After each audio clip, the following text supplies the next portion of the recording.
ओम श्री परमात्मने नमः। ओम श्री गुरुभ्यो नमः। ओम श्री ऋषिभ्यो नमः। ओम असतो मा सद्गमय तमसो मा ज्योतिर्गमय मृत्योर्मामृतंगमय।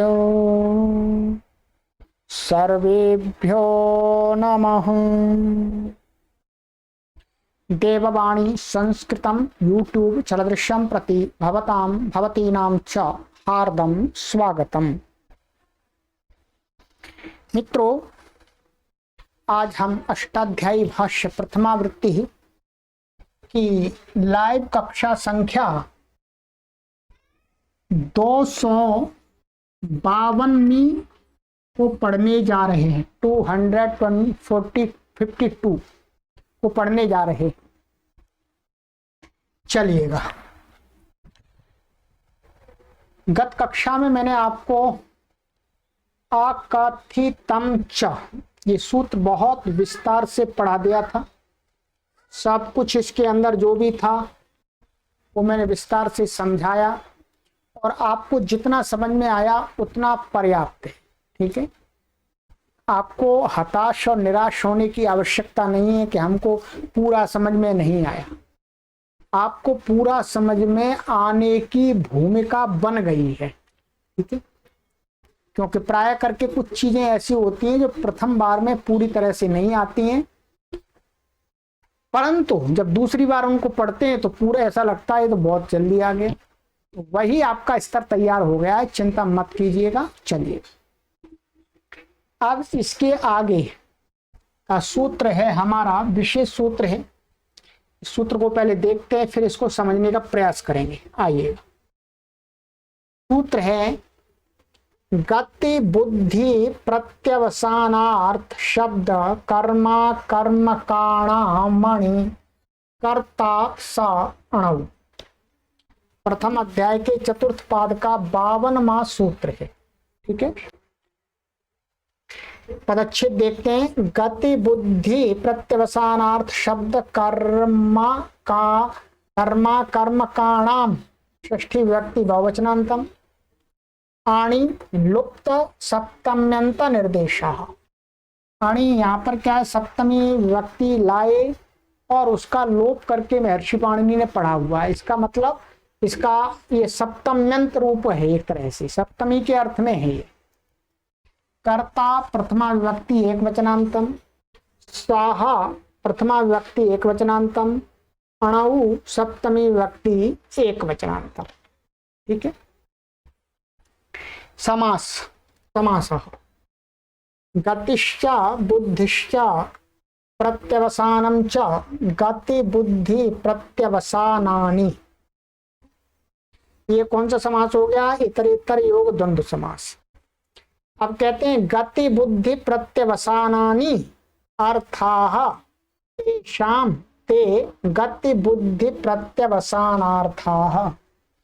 कहते हैं गति अर्थ वाली धातु, बुद्धि अर्थ वाली धातु माने ज्ञानार्थक धातु, और प्रत्यवसान माने भोजन खाने भोजन करने के अर्थ वाली धातुओं जो भी हैं वो सारी क्या हैं? गति बुद्धि प्रत्यवसानार्थाः धातवः। ठीक है, माने इनके पर्यायवाची जो धातु हैं वो भी आ रही है। ये कौन सा समास हो गया? बहुब्रीहि समास। तो ये एक बार लिख दिया द्वंद्व गर्भो बहुब्री। पहले द्वंद्व था इतरेतर योग द्वंद्व, फिर बहुब्री कर दिया। आगे समास है इसके अंदर शब्दः कर्म यस्या सा शब्द कर्म। कहते हैं शब्द है कर्म जिस धातु का शब्द कर्म बनता है, तो वो धातु कैसी हुई? शब्द कर्मा, शब्द कर्म वाली। ये बहुब्री समास हो गया। न विद्यते कर्म यस्या सो कर्मकः बहुब्रीहि। जिस धातु का कर्म नहीं होता है उसको बोलते हैं अकर्मकः, ये तो पता ही है, ये भी बहुब्रीहि समास हो गया। अब सबका इकट्ठा समास करते हैं। गति बुद्धि प्रत्यवसानार्थाश्च शब्द कर्मा च अकर्मकश्च इति गति बुद्धि प्रत्यवसानार्थ शब्द कर्मा कर्मकाः तेषां गति बुद्धि प्रत्यवसानार्थ शब्द कर्मा कर्मकाणां बहुव्रीहि गर्भद्वन्द्वः। ठीक है,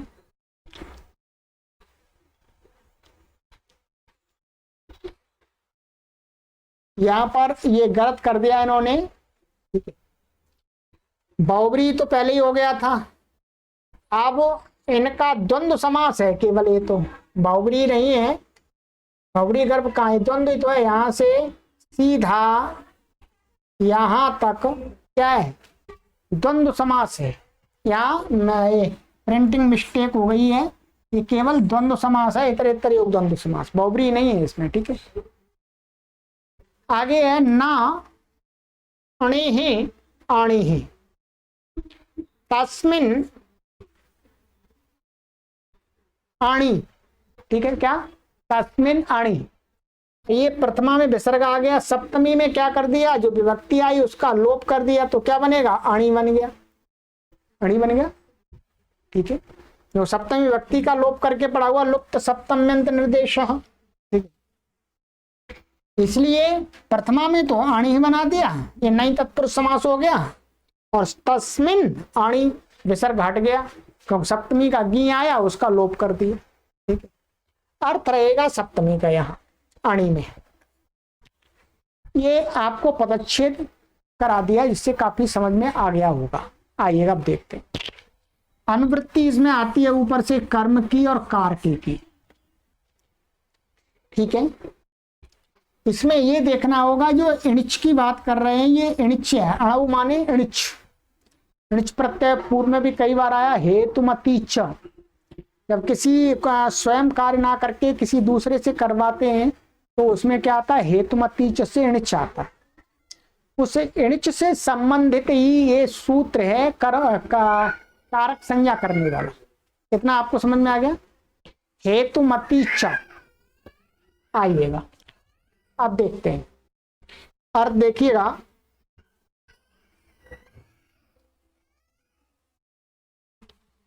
अर्थः गत्यर्थानां बुद्ध्यर्थानां प्रत्यवसानार्थानां शब्द कर्मकाणां अकर्मकाणां च अण्यन्तावस्थायां यः कर्ता स अण्यन्तावस्थायां कर्म संज्ञको भवति।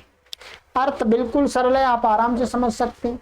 ये कह रहे हैं गति अर्थ वाली धातु, बुद्धि अर्थ वाली माने ज्ञानार्थक धातु, अथवा प्रत्यवसान माने भोजन करने के अर्थ वाली धातु, अथवा शब्द कर्म वाली धातु, अथवा अकर्मक धातु, कैसी अण्यंत अवस्थायाम, अण्यंत माने जब इन धातुओं से णिच प्रत्यय नहीं आता है। क्या णिच प्रत्यय नहीं आता है, उस अवस्था में, क्या जब णिच प्रत्यय नहीं आता है उस अवस्था में जब इन धातुओं का प्रयोग करते हैं, तब जो कर्ता होता है उस अण्यंत माने इन अण्यंत धातुओं का जो कर्ता होगा, वह कर्ता जब इन धातुओं से णिच लेकर के ला आएंगे और फिर धातु का प्रयोग करेंगे, अण्यंत बन जाएगी, तो जो अण्यंत अवस्था का जो कर्ता था वो क्या बन जाएगा,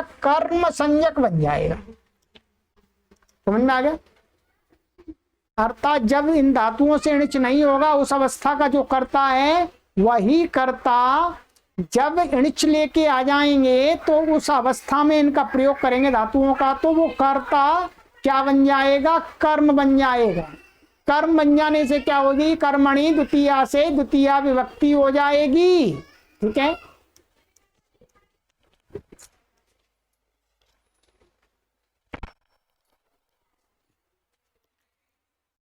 तो ये देखिएगा। अब यहां पर आपको बता देते हैं, मैं पहले आपको ये दिखा देता हूं। हेतुमति च णिच, इससे अणिच प्रत्यय आता है, अणिच प्रत्यय से रहित और अणिच प्रत्यय सहित। ठीक है, जैसे मैं स्वयं कार्य ना करके किसी दूसरे से कराता हूं, ठीक है, तो कार्य को करने वाला तो वही है, वो कर्ता ही होता है। वास्तव में क्या होता है? कर्ता ही होता है, परंतु कर्ता होने से कुछ परेशानी आ रही थी, इसलिए इसकी कर्म संज्ञा कर दी। यदि कर्ता बन जाता तो कर्तृकर्णयोः तृतीया से तृतीया हो जाती। तृतीया नहीं करनी, द्वितीया करनी है। आइएगा उदाहरण देखते हैं, फिर समझ में आएगा।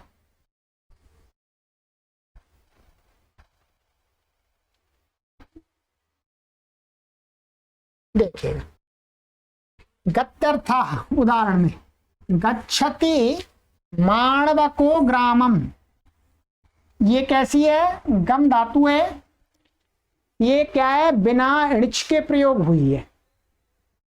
गच्छति माणवको ग्राम माने माणवक माने बालक, गांव को जाता है। ये अण्यंत है, आता णिच नहीं है। इसका कर्ता कौन है? माणवक। कर्म ये है, कर्म की तो कोई परेशानी नहीं। अब क्या है? माणवक अपने आप जाता है। अब माणवक को कोई दूसरा व्यक्ति भेजता है। गमयति माणवकम ग्रामम, माने बालक को, गांव को कोई व्यक्ति, गमयति माने भेजता है। अब क्या है? देखिएगा, ये अण्यंत बन गई, गम धातु से णिच आकर के क्या बन गया? गमयति बन गया। ठीक है, ये अण्यंत। अब इस अण्यंत के प्रयोग होने पर ये जो पहले अण्यंत अवस्था का कर्ता था वो क्या बन गया? कर्म बन गया। यहाँ पर ये तो कर्म रहेगा ही, ये भी कर्म बन गया। कर्म होने से क्या होगा? कर्मणि द्वितीया से द्वितीया विभक्ति हो गई। बस इतना ही। यदि ये सूत्र नहीं होता, ध्यान देंगे, यदि ये सूत्र नहीं हो तो क्या होगा? देखिएगा, ये यहां पर भी करता है और यहां पर भी वास्तव में तो ये करता ही है। जाना क्रिया, गमयति भेज रहा है, तो जा कौन रहा है? माणवकी जा रहा है, करता ही है वास्तव में। तो यदि ये सूत्र नहीं होता तो यहां पर कौन सी विभक्ति हो जाती? कर्तृकर्णयोः तृतीया से अनभिहित कर्ता में तृतीया हो जाती, तृतीया हो जाती। तो तृतीया को रोकने के लिए यहां पर कर्म संज्ञा कर दी, द्वितीया हो गई है। यही बात हर जगह हटानी है।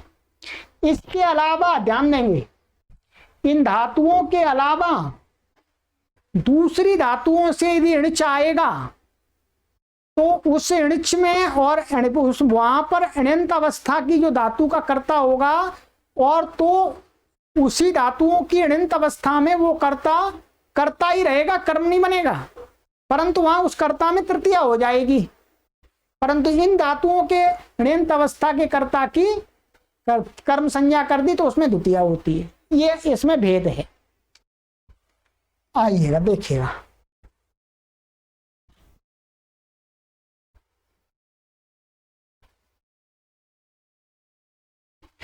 ये हो गया। याति माणवको ग्रामम, यापयति माणवकम ग्रामम, माने बालक गांव को जाता है और बालक को गांव भेजता है कोई व्यक्ति। ठीक है, तो ये माणवकम में कर्म संज्ञा होनी द्वितीया हो गई। ऐसे बुद्ध्यर्था, ये एक उदाहरण अण्यंत का है और एक अण्यंत का है। ठीक है, दोनों देख लीजिएगा। आपको सिद्धि नहीं करनी, केवल यहाँ बस ये समझना है कर्म संज्ञा होने से द्वितीया हो गई है, पूरी सिद्धियां नहीं करनी है आपको यहाँ। ठीक है, बुद्ध्यर्था, बुध्यते माणवको धर्मम, माने बालक धर्म को समझता है, जानता है। बोधयति माणवकम धर्मम, बालक को धर्म समझाया जाता है, समझने वाला तो वही है। यहाँ पर माणवक की ये अण्यंत हो गई तो यहाँ कर्म संज्ञा हो गई। वेत्ति माणवको धर्मम, माने माणवक धर्म को जानता है। वेदयति माणवकम धर्मम, धर्म माणवक को, बालक को धर्म को बताया जाता है, तो ये यहाँ पर कर्म संज्ञा होगी। दूसरा वाला इस सूत्र का उदाहरण है प्रत्यवसानार्थ, माने खाने के अर्थ वाले। भुंक्ते माणवको रोटिकाम, माने बालक रोटी को खाता है।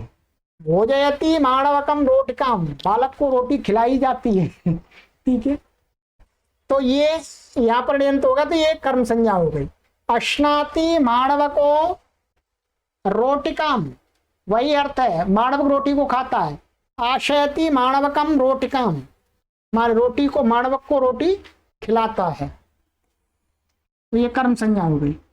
शब्द कर्म वाली, अधीते माणवको वेदम, वेद माने वेद के मंत्रों का उच्चारण करता है, उच्चारण रूपी ध्वनि शब्द। तो और अध्यापयति माणवकम वेदम माने अध्यापक है, वो माणवक को वेद के मंत्रों का उच्चारण करवाता है। ठीक है, तो ये कर्म हो गया इसका। पठति माणवको वेदम, वही अर्थ है, पढ़ता है। पाठयति माणवकम वेदम, माणवक को वेद पढ़ाता है, उच्चारण कराता है। अकर्मक, आस्ते देवदत्ता आशयति देवदत्तम, ठीक है, आस्ते देवदत्ता आशयति देवदत्तम, तो ये देवदत्त बैठता है, अकर्मक है, और देवदत्त को बैठालता है, भाई बैठो या बैठालता है। तो यहाँ पर ये कर्म संज्ञा द्वितीया हो गई। शेते देवदत्ता, देवदत्त सोता है, या कर्मक धातु। शायति देवदत्तम, देवदत्त को सुलाता है, तो यहाँ कर्म संज्ञा हो गई। यहाँ सोने वाला करता तो वास्तव में देवदत्त। ये सारे अर्थ यहाँ पर लिखे हुए हैं, वही अर्थ मैंने आपको बताए हैं। अब यहाँ पर गुरुजी ने क्या लिखा है देखिएगा। ऊपर के सारे उदाहरण पहले अण्यंत अवस्था में दिखा करके, माने पहला वाला उदाहरण तो अण्यंत का है, ऋच रहित का है, पुनः अण्यंत में दिखाए गए हैं। सो स्पष्ट ही पता लग जाता है कि अण्यंत अवस्था में जो माणवक करता था वह अण्यंत अवस्था में कर्म संज्ञक होकर द्वितीय विभक्ति वाला हो जाता है, अर्थात कर्मणि द्वितीया से द्वितीय हो जाती है। ध्यान दीजिए आगे। माणवक में कर्तृकर्णयों तृतीया से अनभिहित कर्ता होने से तृतीय विभक्ति पाती थी, माने प्राप्त थी, द्वितीया कर दी। क्यों? ये वास्तव में है तो कर्ता, परंतु अब यहां इसकी कर्म संज्ञा कर दी। इसके इन धातुओं के अतिरिक्त इस प्रकार का अण्यंत में जो कर्ता होगा उसकी कर्म संज्ञा नहीं होगी, वो तो कर्ता ही रहेगा, और उस कर्ता में कौन सी विभक्ति हो जाएगी? तृतीया होगी। ये वाली ध्यान देंगे, ठीक है, तृतीया विभक्ति होगी, ये ध्यान देंगे।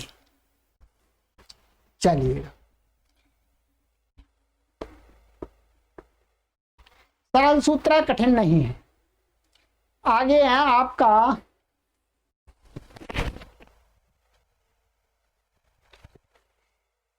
ह्रक्रोरन्यतरस्याम 1:4-53।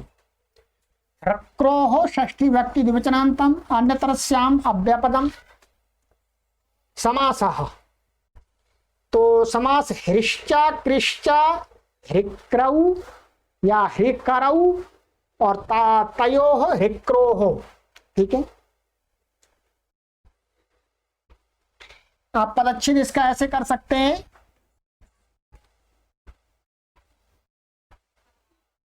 आप ऐसा कीजिएगा, ह्रीचा क्रीचा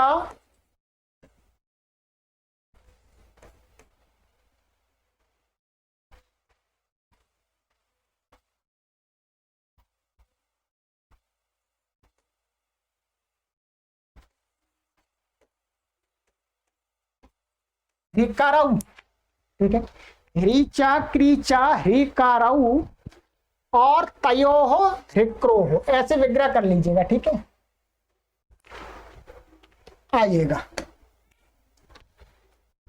अनुवृत्ति इसमें आती है अणि कर्ता सा अणु कर्म कारके, ठीक है। अर्थः ह्रीय क्रिय इत्येतयोः धातोः अण्यन्तयोः यः कर्ता स अण्यन्त अवस्थायां विकल्पेन कर्म संज्ञको भवति। ये क्या करता है?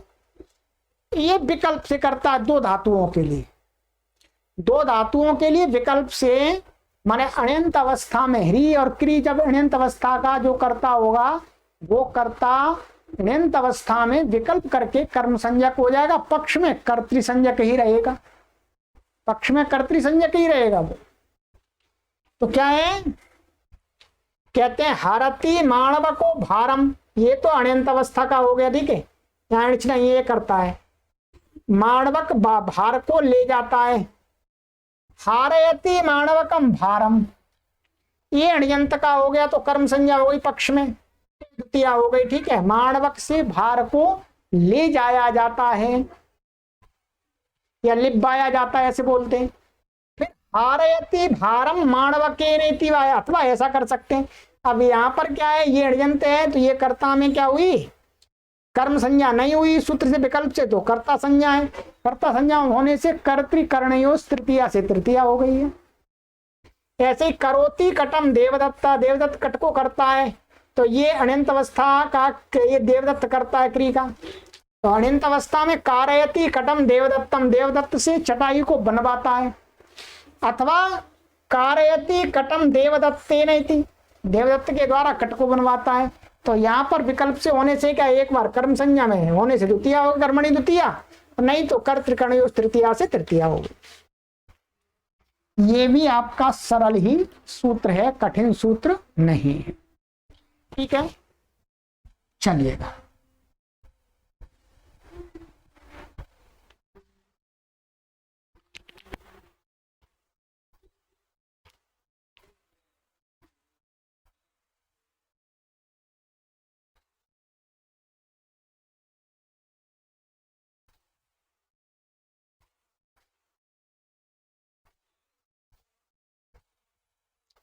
ठीक है, सब जगह जो इणच आया है वो इसी से आया, हेतुमती च से। ठीक है, आइएगा। अब हमारा कर्म संज्ञा कंप्लीट हो गई, यही कर्म संज्ञा थी। अब कितनी संज्ञाएं हो गए, कारक हो गए हमारे दो, अपादान कारक, अपादान के बाद संप्रदान कारक, करण कारक, अधिकरण कारक और कर्म कारक। एक कारक और रह गया है, कर्ता कारक। कर्ता कारक का नंबर आ गया है। आइएगा, स्वतंत्र कर्ता 1-4-54। स्वतंत्र प्रथमा व्यक्ति एक वचनांतम, कर्ता प्रथमा व्यक्ति एक वचनांतम। अनुवृत्ति आ रही है ऊपर से कारकी की। अर्थ क्रियायाः सिद्धौ प्रधानो यः स्वातंत्र्येण विवक्षते तत्कारकं कर्तृसंज्ञकं भवति।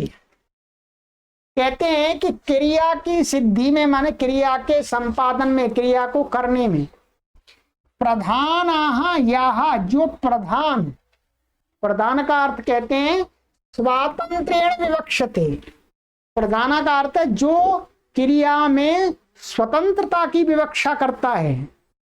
अर्थात मैं पढ़ाऊं ना पढ़ाऊं मेरी इच्छा, मैं ही तो स्वतंत्र हूं।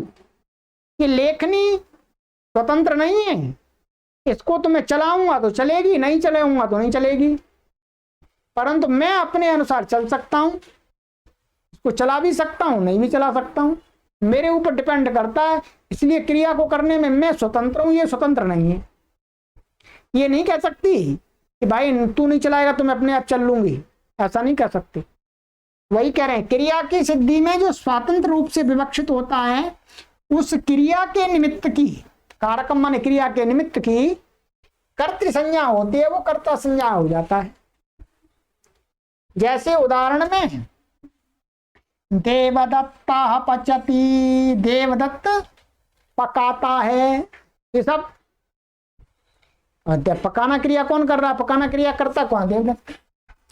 थाली पचती माने बटलोई पकाती है, बटलोई पकाती है अर्थात अच्छी बटलोई है, इसलिए उसको ऐसे बोलते हैं, भाई ये कुकर पका रहा है, ऐसे बोल देते हैं हिंदी में भी। माने जैसा व्यवहार के अधीन है, हम बोलते हैं कुकर सब्जी पका रहा है, कुकर माने जो सीटी देता है वो वाला।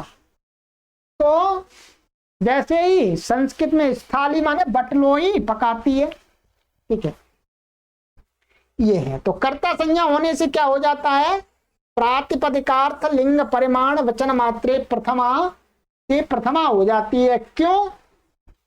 क्योंकि यहां पर कर्ता में लकार आ गया। तो पहले वाला कर्ता था उसमें लकार नहीं आता है, इस कर्ता को कहने के लिए लकार है, ये जो पच में पचती में ये कर्ता को कहने के लिए आया है। तो ये कर्ता कैसा हो गया? अभिहित माने उक्त हो गया, कथित हो गया। इसलिए इसमें कर्तृकर्णयोः तृतीया नहीं लगता है। क्या लगता है? प्रातिपदिकार्थ लिंग परिमाण वचन मात्रे प्रथमा। कर्ता संज्ञा हो जाने से पचती में कर्ता में लकार हुआ है। देवदत्त तथा स्थाली लकार द्वारा उक्त हो गए हैं। अतः तृतीया माने कर्तृकर्णयोः तृतीया व्यक्ति से तृतीया व्यक्ति न होकर प्रातिपदिकार्थ लिंग परिमाण वचन मात्रे प्रथमा से प्रथमा होती है। ठीक है, यहाँ का अब बस इतना ये समझ में आ गया। सिंपल है ये, सूत्र स्वतंत्र कर्ता तो बहुत बार बोलते हैं लोग। ठीक, बस इससे कर्ता संज्ञा हो गई, कर्ता में प्रथमा हो गई। आइएगा, ऐसा नहीं है कि कर्ता संज्ञा होने से इसकी हमेशा प्रथमा होगी। नहीं, कर्ता संज्ञा होने से या जो लकार है वो कर्ता में आया इसलिए इसमें प्रथमा हो रही है। यदि लकार कर्ता में नहीं आएगा, कर्म में आ जाए मानिएगा, अथवा भाव में आ जाए, तो फिर कर्ता में तृतीया हो जाएगी। पर कर्ता संज्ञा इसी से होगी। ठीक है, कर्ता संज्ञा इसी से होगी, जिसकी भी होगी। एक सूत्र और है कर्ता संज्ञा करने वाला, बस चलिएगा उसको भी देख लेते। तत्प्रयोजको हेतुश्च 1-4-55। तत्प्रयोजकाः प्रथमा व्यक्ति एक वचनांतम, हेतु प्रथमा व्यक्ति एक वचनांतम, क्या अव्यपदम। सरल है। तत्प्रयोजका में समास है, समासा तस्य प्रयोजकाः तत्प्रयोजकाः षष्ठी तत्पुरुषा। प्रयोजक का अर्थ होता है योजक माने प्रेरित करने वाला, कार्य को करवाने वाला प्रयोजक। किसका प्रयोजक? तस्य। तस्य कस्य? ऊपर में कौन आया था? ऊपर में कर्ता आया था, समीप का ग्रहण होगा। तो कहते हैं उस तस्य माने उस कर्ता का जो प्रयोजक माने क्रिया को जो कर रहा है उसको प्रेरणा देने वाला अथवा उससे करवाने वाला, वो कहलाता है तत्प्रयोजकः। कहते हैं यहां पर निपातनात् समासः, षष्ठी तत्पुरुष समास वास्तव में षष्ठी सूत्र से समास यहां प्राप्त नहीं होता है। ठीक है, क्या षष्ठी सूत्र से यहां पर समास प्राप्त नहीं होता है? फिर भी यहां समास दिख रहा है। क्यों नहीं होता है ये आप समास प्रकरण में समझ पाएंगे, अभी आप बिल्कुल भी नहीं समझ पाएंगे। ठीक है, बस अभी ये गुरुजी की बात को यहां धारण कर लीजिएगा। निपातनात् समासा अर्थात षष्ठी समास की प्राप्ति ना होने पर भी महर्षि पाणिनि के सूत्र निर्देश से समास मान लेते हैं। बस यही निपात होता है, निपातन होता है। ठीक है, अनुवृत्ति आती है, कर्ता और कारकी की अनुवृत्ति आती है इसमें। ठीक है, तस्य स्वतंत्रस्य प्रयोजकः प्रेरकः यः अर्थः तत्कारकं हेतु संज्ञं भवति चकारात् कर्तृसंज्ञं च।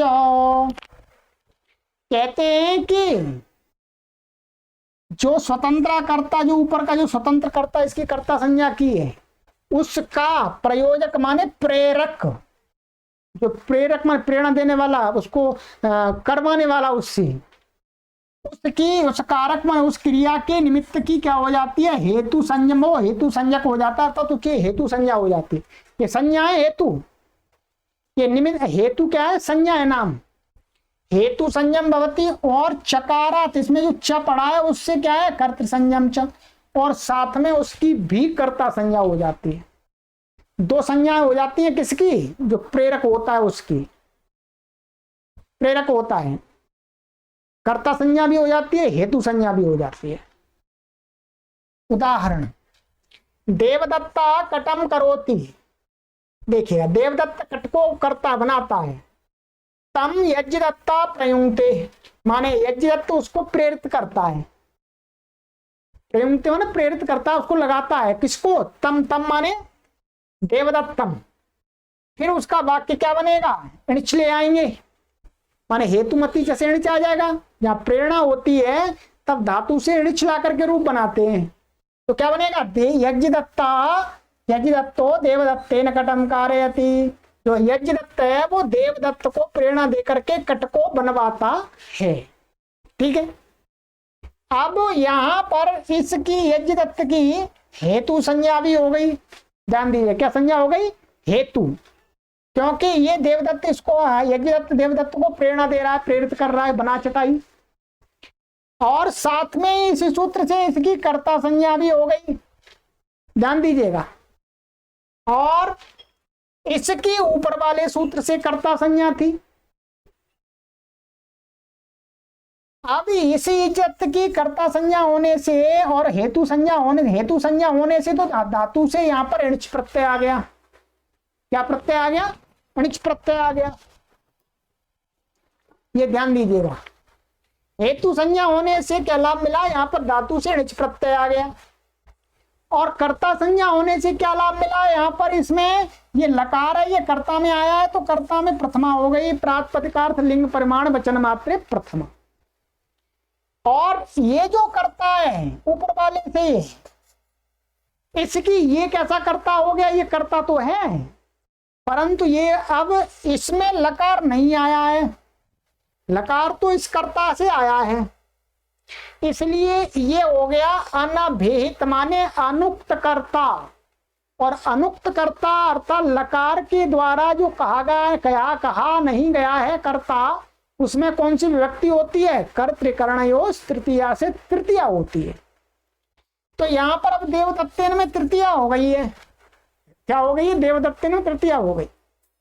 अब आपको इसी प्रकार के उदाहरण आपको ये ध्यान देंगे। तत्प्रयोजको हेतुश्च, जो प्रेरक होता है क्रिया को करवाने वाले, उसकी दो संज्ञाएं होती है, कर्ता संज्ञा और हेतु संज्ञा।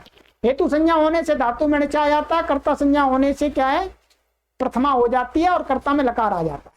ठीक है, चलिएगा। तो ये हो गया आपका, ये आपकी कर्ता संज्ञा समाप्त हो गई। अब सभी कारक आपके मैंने समाप्त कर दिए।